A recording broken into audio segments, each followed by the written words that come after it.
What's up guys, Bloodshed here. Welcome to the Barbarian Immortal King IK Rakor speed farm build for Diablo 3 patch 2.4.2 season 8. Now this build has been around for a while now, on and off, different variances and things like that. But I wanted to make one for season 8 so I have something to reference to. There's a good chance I'm going to be playing Barb next season and people are going to ask me on stream constantly, Blood, what build are you playing? So I wanted to have something that I'm going to be doing exactly so I can show you guys, okay? It's a movement speed Furious Charge IK bar build, basically, where your damage comes from Furious Charge itself. So as you can see, we have 6-piece IK with Ring of Royal Grandeur in the cube and 4-piece Rakor.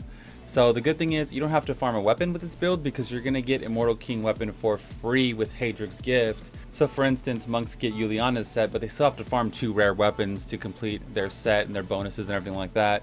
You don't have to farm any weapons, but you have to farm gear. So it's kind of like the same exact thing. What the standoff does is Furious Charge deals damage equal to 250% of your bonus movement speed. So essentially we want everything with movement speed on it. So we're using Bane of the Trapped for just raw damage. We're using Boon of the Hoarder, right? So you gain 30% increased movement speed for 2 seconds when you pick up gold. So that's great. You always want to have a pet out. You want to be picking up gold. You can use Wreath of Lightning gem, but I find using Esoteric. I use a level 39 Esoteric. I find just surviving, you know me, Netflix and chill kind of build.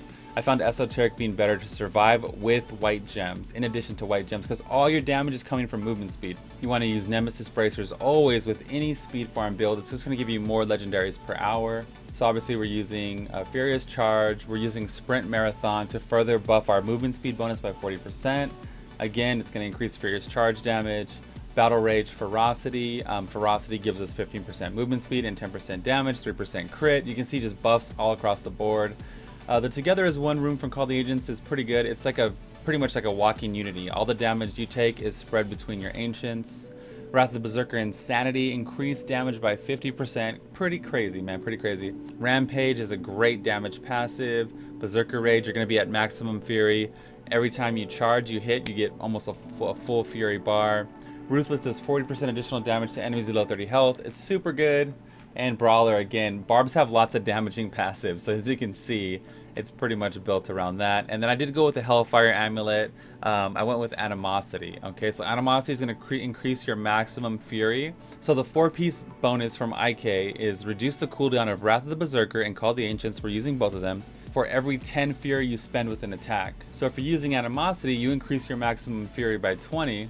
So early on, you're going to want to get move speed on your boots for sure, 100%, and then put the rest of the Paragon in movement speed. And then you're going to want to go into maximum fury. Okay, so move speed 1, maximum fury 2, and then strength. Crit damage, and then CDR. Resist all, life percent armor, life regeneration, area damage, RCR, life on hit, gold find. As long as you get AD first, you'll be good. So you know that we're going to have to be using Boulder Toss, right? So what Boulder Toss is going to do is it's going to empty our Fury bar, right? So it's going to expend all Fury, which is going to give us nice procs on the IK 4-piece bonus, right? Every time you use Fury, it's going to lower the cooldown of Wrath of the Berserker and all that stuff. So the basic rotation is, obviously you're going to walk into the Rift, you're going to have your pets out, ready to roll. You're going to charge the first mob. You're going to get a lot of Fury, then you're going to want to pop Battle Rage Ferocity, and that'll last like 120 seconds, so you won't have to cast it all the time. And start charging away. You can use Sprint to further buff your damage. Obviously you want to pop Wrath of the Berserker as soon as you start fighting mobs as well. Wrath of the Berserker even does give us movement speed as well, so everything's just like movement speed, movement speed, movement speed. As you can see in the video, you just light shit on fire. It's pretty fun to play. I did 800 Paragon with the testing, no augments. And just, you know, we don't have access to the PTR, so I can't just sit here and like you know, use Skill of Nilfer and roll all my ancient gear to non-ancient gear. So I promise you'll be able to completely obliterate T7 to T10 with this build, even with non-perfect gear, non-ancient stuff. You'll be good, man. I purposely use low-level gems for the video just to kind of, you know, balance it as much as possible. We're also using Vile Ward in the cube, in addition to Standoff and Ring of Royal Grandeur. One thing to note, okay, so if you're attacking one mob only with charge, you're gonna get refunded that charge, okay? If you're attacking 3 or more mobs, like these 3 plebs right here, boom, you're gonna get your charge back. If you're attacking 2 mobs, you're gonna lose a charge, okay? So you got to be careful with your charges. You can see the 2-piece for Rancor. It says Furious Charge refunds the charge if only hits one enemy. So for Rift bosses with no ads and things like that. So if you see one enemy by himself, spam it, you know, spam Furious Charge, boom, boom, boom. And then the 4-piece, Furious Charge gains the effect of every rune and deals 300% increased damage. So that's pretty much why we're using the 4-piece. It's going to give us access to all the runes. They're all going to be CC'd. They're going to get blown up.